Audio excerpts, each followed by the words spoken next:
Hi అండి. అందరూ బాగున్నారా? Welcome back to our channel. మీరందరూ బాగున్నారా? మీరందరూ బాగుండాలని నేనైతే మనస్ఫూర్తిగా కోరుకుంటున్నాను. నేను కూడా చాలా బాగున్నానండి. ఈరోజు మండే కదా.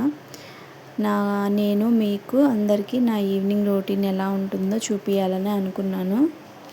సో మేమైతే ఉండేది విజయవాడలో అండి. ఇక్కడ నేను, మా హస్బెండ్, మా పిల్లలు మేము మాత్రమే ఉంటాము. మా అత్తయ్య, మా బావగారు, మా వాళ్ళంతా కూడా మా ఊర్లో ఉంటారు. మా ఆయన జాబ్ కోసం అయితే మేమైతే ఇక్కడ ఉండాల్సి వచ్చిందండి.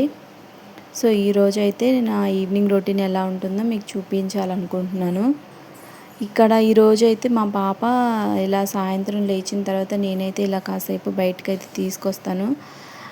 ఊర్లో అయితే ఎవరైనా ఉంటారు పట్టుకోవడానికి, ఆడిపించడానికి, మొరవడానికైనా. సో సిటీలో ఎవరు ఉండరు కదండి. మా హస్బెండ్ అయితే డ్యూటీకి వెళ్ళిపోతారు. ఇంకా మా పిల్లల్ని నేను మాత్రమే ఆడిస్తూ ఉండాలి. సాయంత్రం అయిందంటే నేను ఇలాగ పిల్లల్ని బయటకైతే తీసుకొస్తాను ఆడుకోవడానికి. పద్దాకు ఇంట్లో ఉంటే వాళ్ళకు కూడా విసుగొచ్చేస్తుంది. వాళ్ళకి బ్రెయిన్ డెవలప్మెంట్ అంటూ ఉండాలి. ఇలా బయట ఆడుకుంటేనే వాళ్ళకి మంచిగా ఉంటుంది, హెల్తీగా ఉంటుంది, ఆడుకుంటారు అని చెప్పి నేనైతే తీసుకొస్తాను.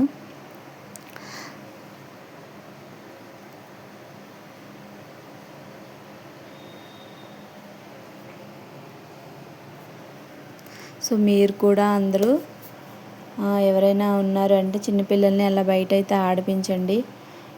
మా బాబు అయితే ఇలాగ ఆడుకుంటూ ఉంటాడు. అంతేకాదు ఆయనకి సైకిల్ కూడా ఉంది. ఇంకా ఆయన అలా సైకిల్ తొక్కుంటూ ఆడుకుంటూ ఉంటాడనమాట సాయంత్రం పూట్ల. ఒక్కడే ఇంక ఏం చేస్తాడు. ఇక్కడ ఫ్రెండ్స్ కూడా దొరకరు. సిటీ అంటే అంతే అండి, అంతే కదా, మీకు కూడా తెలుసు.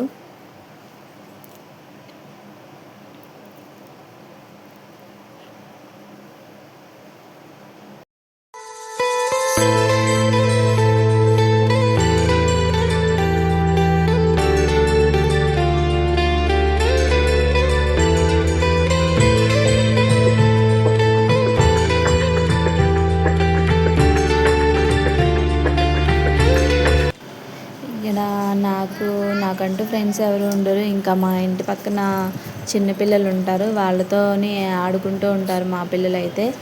ఇంకా నేను అప్పుడప్పుడు ఇలాగ తీసుకొస్తూ ఉంటాను బయటికి.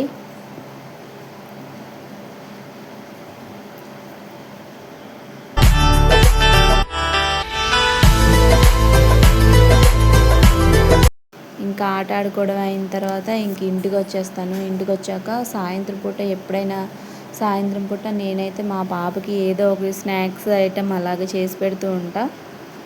పొద్దాకు ఇంకా అన్నమే తినాలి అంటే తినలేరు పిల్లలు కూడా. అందుకోసం రోజు బొప్పాయికాయ, ఏదైనా అరటిపండు, లేదంటే ఇంకేదైనా అలాగా ఏదో ఒక ఫ్రూట్ పెడతానండి. పొద్దాక అరటిపండు తినడానికి మా పాప ఇష్టం ఉండదు. బొప్పాయికాయ తీసుకొస్తే పప్పాయ మొత్తం వేస్ట్ అయిపోతుంది. మా పాప పొద్దాకా సగం మాత్రమే కొంచెం తినిద్ది, మిగతాదంతా ఇంకా వాళ్ళ అన్నయ్య తింటాడు. ఇంకా మా పాప అయితే ఆకలితో ఉందనుకుంటా, ఇంకా చేయగానే హ్యాపీగా ఆడుకుంటూ తినేస్తుంది. ఇంకా పప్పాయని అలాగ పీల్ చేసి మంచిగా ఫ్రూట్ని ముక్కలుగా కట్ చేసుకొని ఇంకా మిక్స్ జార్లో అయితే వేస్తాను. ఎందుకంటే ఆమె తినలేదు కదండి, ఇలాగ ప్యూరీ లాగా చేసి పెడతా ఉంటాను నేను మా పాప కోసం. మా బాబు ఇప్పుడు దాకా బయట ఆడి వచ్చాడు కదా. బయట ఒక అబ్బాయి బబుల్స్తో ఆడడం చూశాడుగా. ఇంకా ఇప్పుడు చూడండి ఏమంటున్నాడు. నీకు బొబ్బులు గమ్మ బుడగలేనా కావాలా? ఇప్పుడు నువ్వు బుడగలు ఎక్కడ చూసావు?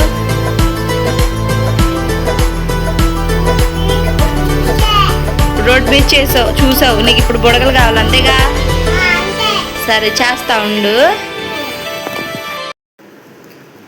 ఇంకా మా బాబు బుడగలు అయితే అడిగాడు కదండి. ఇంకా ఈజీగా సింపుల్గా చేసేసుకోవడమే, ఏం లేదండి. కొంచెం షుగర్ తీసుకొని అందులో కొంచెం షాంపూ వేసుకొని మంచిగా వాటర్ వేసుకొని మిక్స్ చేసుకోవాలి.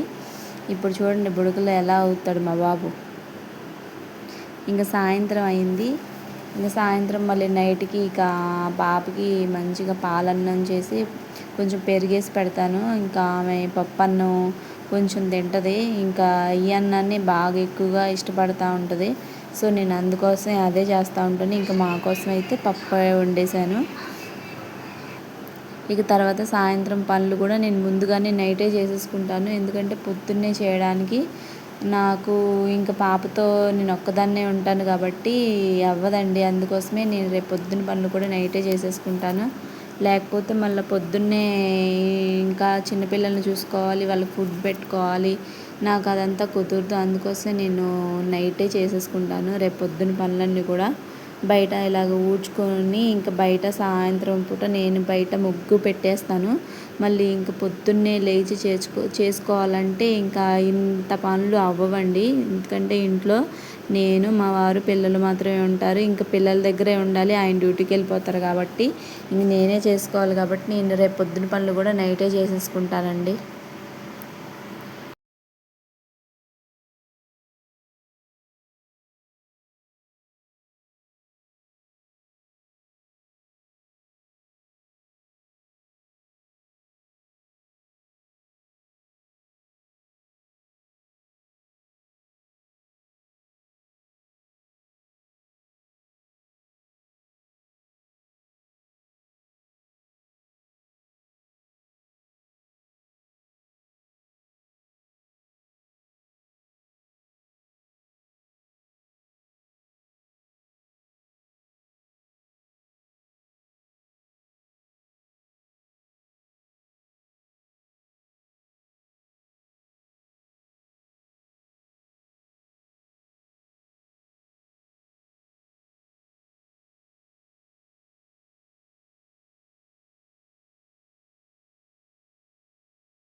నా ముగ్గు ఎలా ఉందో కామెంట్ చేయండి. ఇంకా గిన్నెలు కూడా నేను నైటే కడిగేసుకుంటాను. రేపు పొద్దున్నే ఇడ్లీ వేయాలి. పాపకి ఇడ్లీ అంటేనే ఇష్టం. సో అందుకని ఇంట్లోనే ఇడ్లీ ప్రిపేర్ చేసుకుంటాను. బయట నుంచి తెచ్చిన ఇడ్లీ అయితే మా పాపకి అస్సలు నచ్చదు. ఇంకా మా బాబు అయితే నా కోసం వెయిట్ చేస్తున్నాడు. నేను రాందే ఆయన పడుకోడు. థ్యాంక్ యూ అండి ఫర్ వాచింగ్. ప్లీజ్ సబ్స్క్రైబ్ చేయండి.